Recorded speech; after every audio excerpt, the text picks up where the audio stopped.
sa inyong lahat. Ngayong umaga ay ating pasisinayaan ang ating Lenten exhibit na pinamagandang Lacrimosa, a Lenten exhibit on the different images of the Sorrowful Mother. Ang ating pagpapasinaya, gagamitin natin ay ang pagpepedisyon ng mga imaheng banal.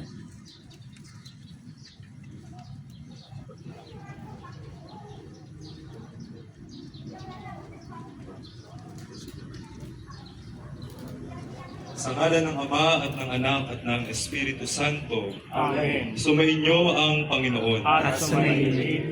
Ang larawan na ating tutunghayan sa pagdiriwang na ito ay sagisag at tandaan ng pananampalataya at pamipintuho sa pagmamahal ng Diyos sa atin at sa mabisang tulong ng mahal na Birhen at ng mga santo.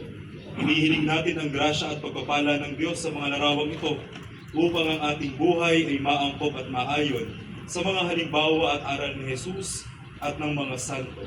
Sikaping mamuhay bilang mabubuting Kristiyano, tumutupad ng mga tungkulin sa Diyos at sa kapwa upang maging mabisa ang ating mga panalangin.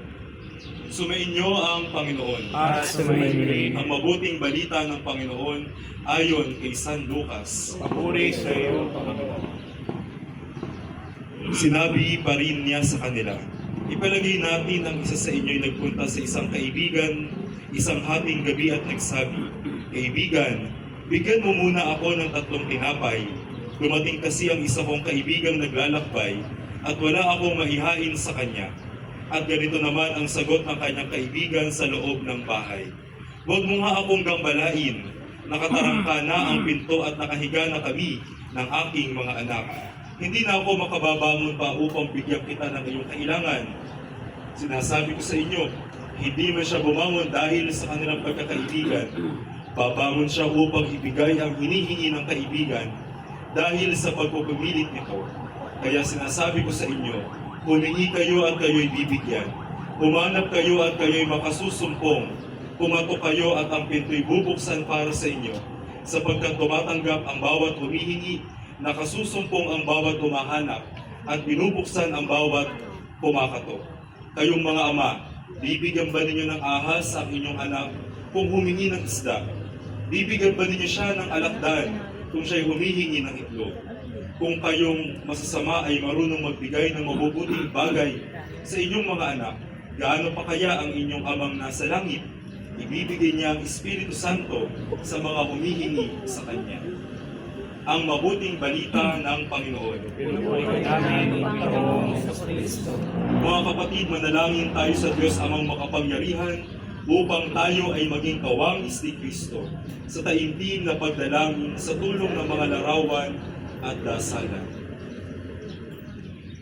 Tayo'y manalangin. O Panginoong Diyos, Ikaw ay bukal at simula ng lahat ng pagpapala at biyaya. Ibuhos mo ang iyong bendisyon sa mga larawang ito na nagpapaalala ng iyong kabutihan, kabanalan at pagmamahal sa aming lahat. Upang ang lahat na dumulog at magdasal sa mga larawang ito ay magtamo ng iyong awa at biyaya. Loorin mong tularan nila ang kabanalan at aral ng Panginoon at mga santo.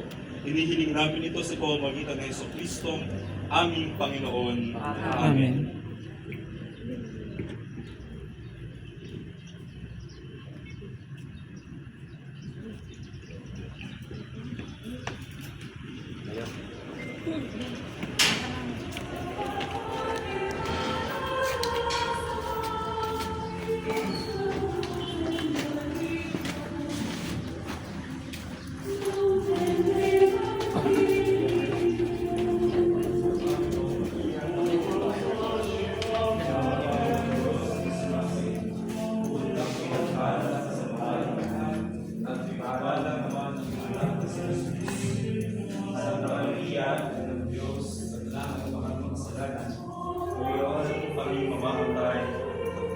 Luwalhati sa Ama at sa Anak at sa Espiritu Santo, kaparang sa una ngayong Panginoon, at hanggang sa walang hanggan.